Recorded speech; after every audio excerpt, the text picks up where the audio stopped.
For well over a century, one single name has been the very definition of terror in the fog-choked streets of London. He was a ghost, a butcher in the shadows who was never, ever caught. But was he a real person, or was he a myth? In this explainer, we're going to pull apart the facts from the fiction and get to the heart of the legend who called himself Jack the Ripper. It's pretty chilling stuff, isn't it? This is from the now infamous Dear Boss letter. And this, right here, is the exact moment a string of truly awful murders went from being a local crime story to a global media sensation. Why? Because this letter, which most experts now think was a total fake, is the very thing that gave the killer his unforgettable name. But before we can even begin to talk about the monster, we have to understand his hunting ground.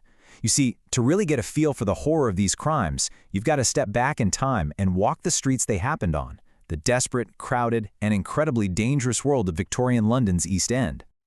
55%. Just let that number sink in for a second. That was the child mortality rate in the East End. More than half of all children born there died before they even reached their 5th birthday. And really, that one brutal statistic tells you everything you need to know about the poverty, the disease, and the sheer desperation that was just everyday life for these people. 1,200. That's the estimated number of women who were working as prostitutes in Whitechapel alone. And for almost all of them, this wasn't some kind of choice. It was a grim, day-to-day necessity. It was the only way to earn a few pennies for a bite to eat or a bed for the night.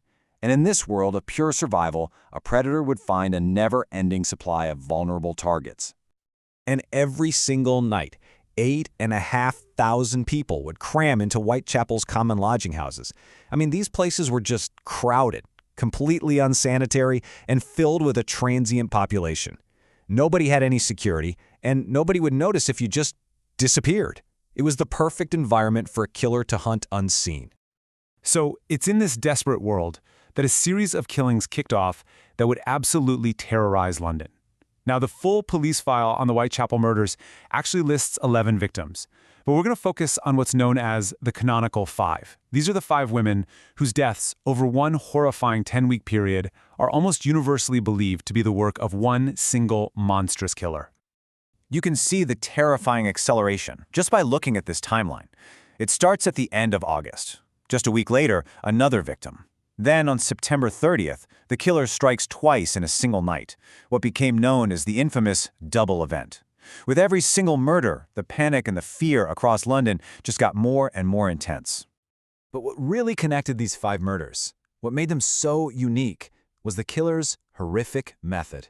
It always started with the throat being cut, but it never, ever ended there. He would then perform these gruesome abdominal mutilations, and he often removed internal organs. This escalating, savage brutality became the signature that tied all 5 of these women together. This is the absolute peak of his savagery. It's a quote from the autopsy report of the final canonical victim, Mary Jane Kelly. Because she was murdered indoors, the killer had hours to do his work. And listen to that cold, clinical language from the doctor. It's so detached, it somehow makes the reality of it 1,000 times more horrifying. The scene was just one of pure devastation. Now, the brutality of the crimes was one thing, but what really sealed this case into legend was the male. This is the point where the story shifts from being a local crime spree into a global phenomenon, and it's all because of a few pieces of paper that were sent to the police and the press. It's a really good question, you know? At first, the killer was known by other names, like the Whitechapel Murderer or the even spookier Leather Apron. So how did this one unforgettable name, Jack the Ripper, pop out of all that chaos and stick for more than 130 years? Well, the answer arrived in an envelope. Okay, so hundreds of letters poured into the police, but these are the 2 that really matter. On the left, you have the Dear Boss letter. It's taunting, it's cocky, and it's signed Jack the Ripper, giving the killer his name. But on the right, well, that's the From Hell letter. This was a whole different level of horror. It arrived with a small box, and inside that box, half of a human kidney, which was believed to have been cut from the body of Catherine Edwards just hours before. But here it is. This is probably the biggest twist in the entire legend. Decades later, a high-ranking police official revealed that the Dear Boss letter, the very letter that created the name Jack the Ripper, was a hoax. He said it was written by a journalist, and the motive? To sensationalize the story, to sell more newspapers, and, in his own words, to keep the business alive. The entire legend we know today might be built on a lie. So, you've got a media circus in full swing and a killer still on the loose.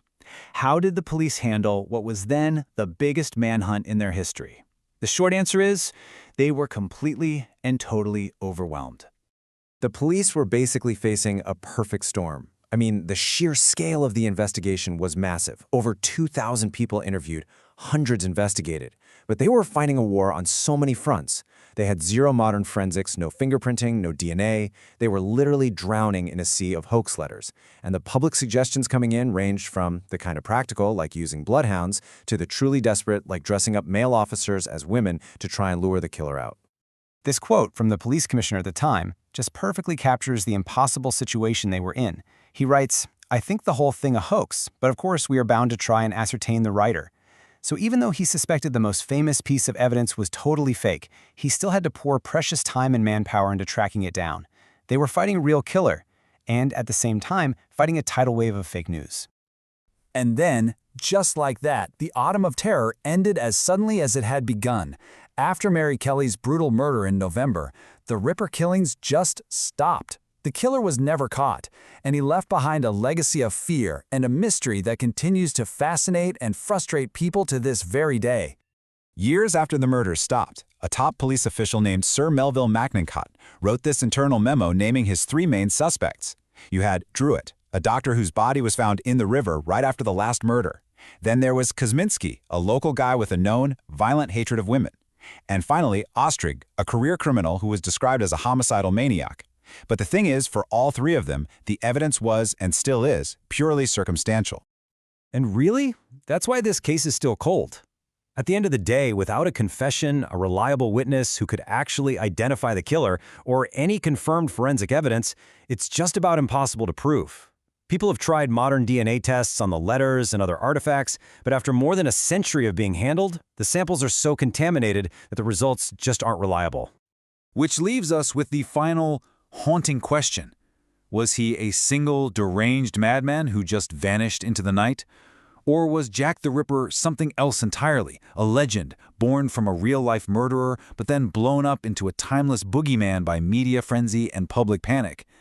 The truth, it seems, was lost for good in the fog of Victorian London.